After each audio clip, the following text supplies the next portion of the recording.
Welcome back, I'm Alex Armstrong. Now, Conservative and Labour councillors were allegedly filmed laughing and shouting at Councillor Jamie McIver as he was sharing how he feels about veterans, sharing veterans' opinions about how they feel about cancelling the election. Take a look at this. Remember men and women who have died for this country to give us the right to vote, the right for democracy to prevail. We are serving those people disservice to their memory, the lives that they have lost. We serve them a disservice. When we say democracy doesn't matter when money is involved, and I will wrap the flag of my country that I proudly represent. Well, you only got to see the back of his head, but we're actually joined now by the Councillor for Ongar, Jamie McIver. Jamie, thank you so much for coming in. Thanks for having me. Well, look, I mean, you know, this is a big thing that's been talked about in the national press, devolution across the country. Labour have shoved that in right at the top of their political agenda. That's led to some councils cancelling elections. Talk to us a little bit about what that means for Essex, where you are. Well, what it means is yesterday the council voted to say that they wish to express an interest in going ahead with devolution and other local government reorganisation, and they also had a choice. They had a choice to ask if elections are to be cancelled. It's a government decision, ultimately, a Labour government decision, but the Conservative-run council, and with support from the very small Labour group, which I imagine will get very much smaller soon, decided to ask and actually vote to ask for the elections to be cancelled in May. Right, and listen, your speech there, you were standing up for veterans. You've got the flag with you. I don't know if you can see that on the desk. You can hold up the flag. I can, yes. Got that famous flag now with you. There's no better flag I can think of. The England flag, obviously, being a proud Englishman. But I wanted to wrap the petition. Over 4,000 people signed a resident campaign. Tom Allison, really enthusiastic Essex resident, did the petition, and it got thousands of signatures. Incredible. And I wanted to give a visual to councillors in that chamber. You know, I actually asked the question, are you all whipped to vote for this through? You know, because often we know that councillors vote a certain way because they're told by the leader. You know, insecure leaders sometimes say, you know, if you don't vote for this, you know, this will happen to you or whatever. So I thought I'll give everyone a visual reminder that we live in the United Kingdom of Great Britain, Northern Ireland. Democracy is part of the fabric of this country. We have long-standing local elections due in May. Thousands of people in the county of Essex want them to go ahead. So as you vote, here's a little visual reminder of the responsibility you have with you today. And sadly, they all decided to have a different view, with the exception, I must give some decent credit where it's due.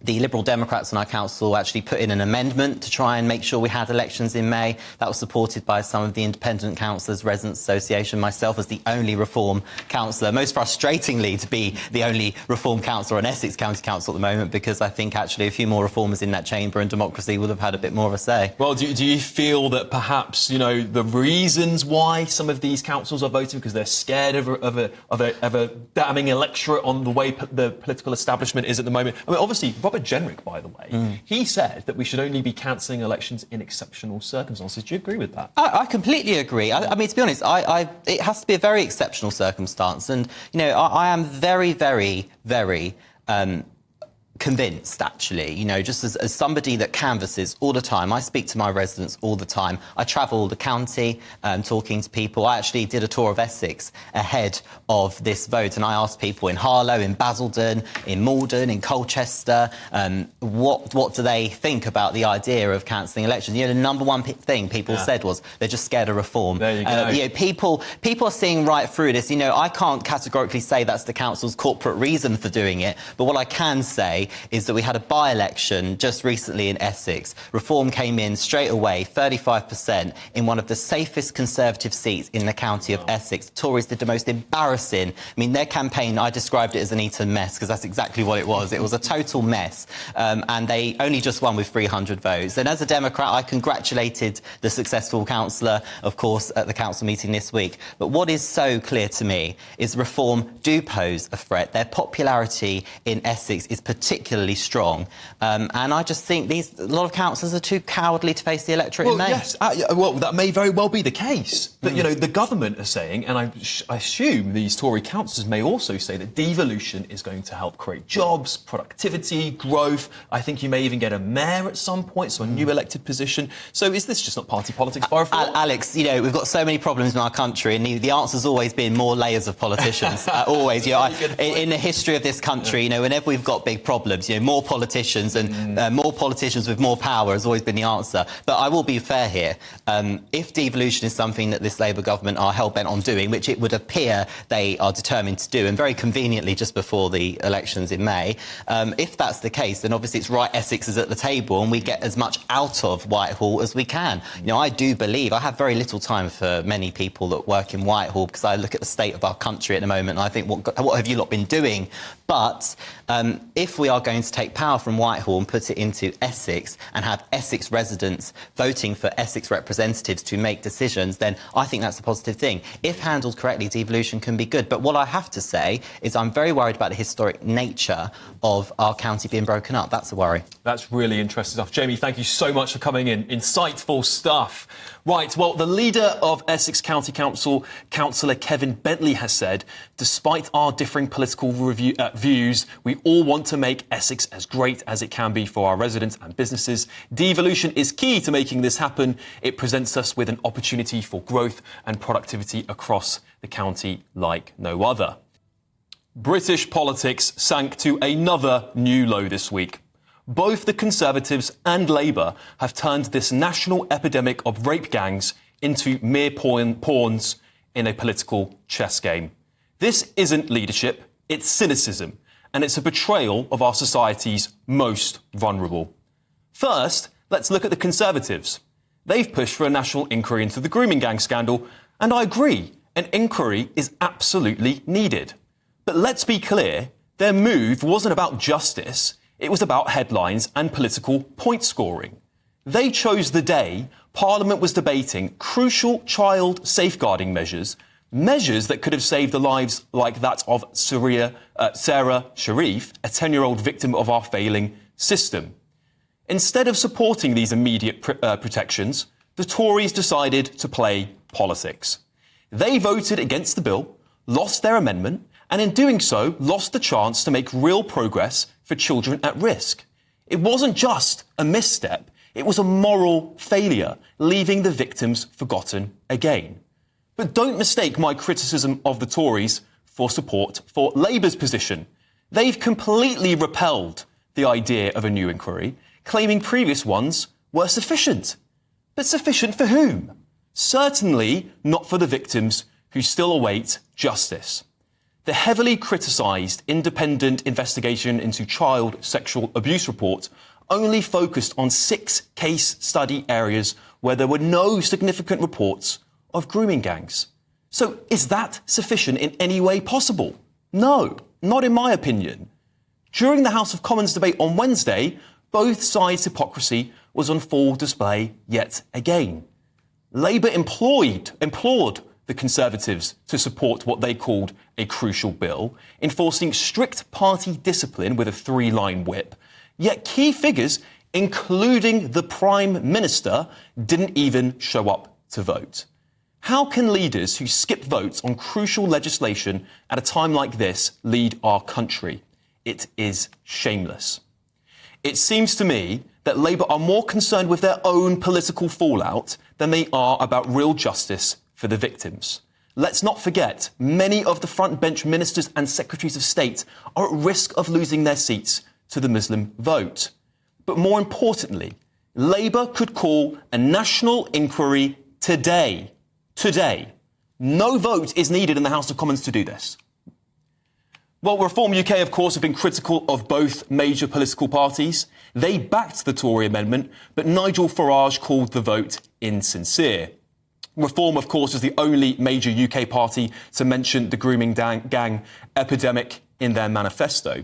And today, Zia Youssef, the party chairman, also recommitted to their earlier pledge, claiming that they will hold a private inquiry into grooming gangs if Labour doesn't launch a national one.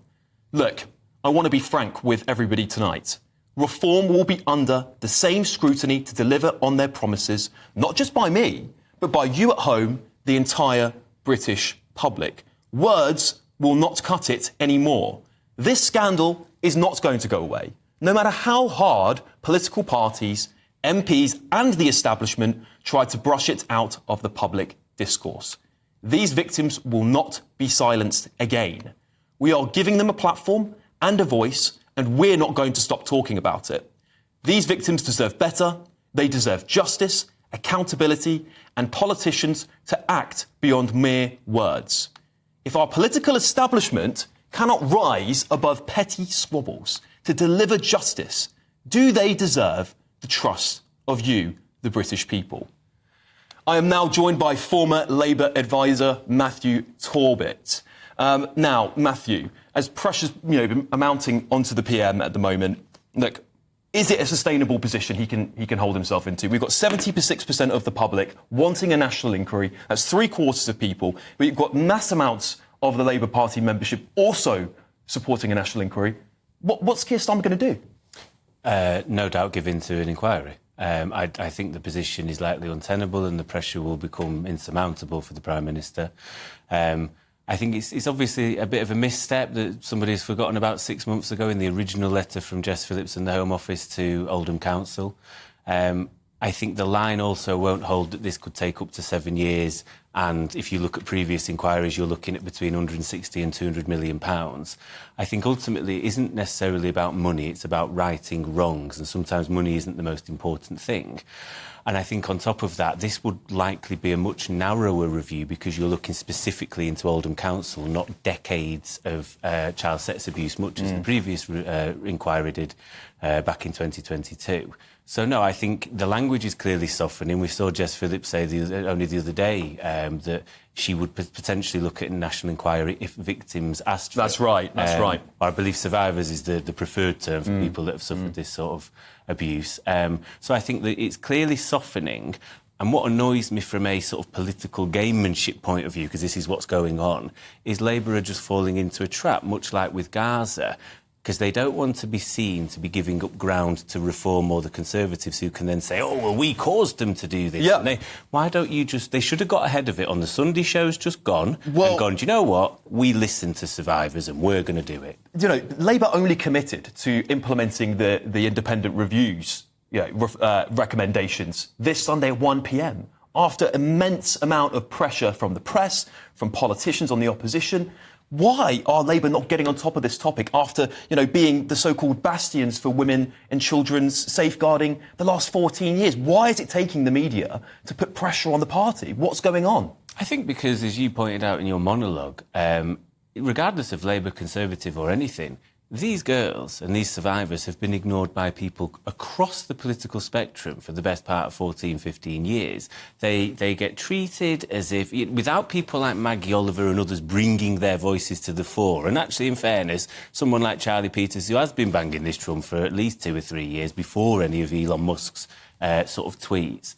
I think the reason they're putting out fires in other areas, unfortunately. We had right back in the summer the sort of donor gate and right the way up to now with Tulip Sadiq being up to her neck in it. It wasn't seen as a priority. Something's clearly going wrong. We've had Dan Carden, MP, now call for a national inquiry. There's lots of people breaking rank. Andy Burnham, who's surging ahead in popularity of Keir Starmer. Is he finished? Is Keir over? I think he was over before this, personally. I think I've always said, I said on election night that he would likely not last the full term. And I think the way that current trends are going, it's quite clear that at the moment Labour will not win in Scotland, which will put huge pressure on, especially after the hard work that Anas Sarwar has done north of the border. And for the first time in history, we won't win in Wales. All right, yes. So look, what's it going to take? What's it going to take for the Labour Party, maybe just, the Secretaries of State, Downing Street, to listen and be more in touch with the public? Something's clearly wrong at the top. I think this comes down to actually backbench MPs who aren't happy that I've spoken to because, again, falling into the trap meant that with this vote the other day, the Tories were very cynical at putting a wrecking amendment in. And for those that don't know what a wrecking amendment is, even if Labour had voted for that amendment, that would have killed the whole bill. There wouldn't have been a national inquiry. It was all a bit of smoke and mirrors trick. However, I could already see with that being announced, because they hadn't got ahead with it on the Sunday shows, that the Facebook adverts would write themselves. In every marginal constituency, you would have no doubt have had, and I've seen several of them, your local MP voted to not jail child rapists in your constituency. Well, how have you not seen this coming? Absolutely. I couldn't agree more with you. But look, let's just talk about Jess Phillips, because she's the safeguarding minister. She's done a lot of work in her career over women, children, and this horrific topic. Why is she not calling for a national inquiry? Why is she not breaking rank? Surely there's got to be some conscience. I know people want their political careers, but is this above that? Yeah, it is above that. I think the importance is justice and people feeling like there's an element of closure almost. No doubt these people will never get over this sort of stuff. But the idea is that there has potentially been wrongs right, will go some way. But actually, in a way, if Labour was serious about this, it shouldn't even come down to Jess Phillips, because, as you'll know, one of the J report's recommendations was to have a children and safeguarding minister. We haven't had one of those because we've only just decided that we're going to implement the recommendations, and actually that minister would have been likely the one that would have brought an inquiry forward. I think it will soften. Jess will have her own thoughts. I've not spoken to her. It will come down to the Prime Minister deciding whether he lets Jess do it or not. So it's up to the Prime Minister. Interesting stuff, Matthew. Thank you. That's all we've got time for.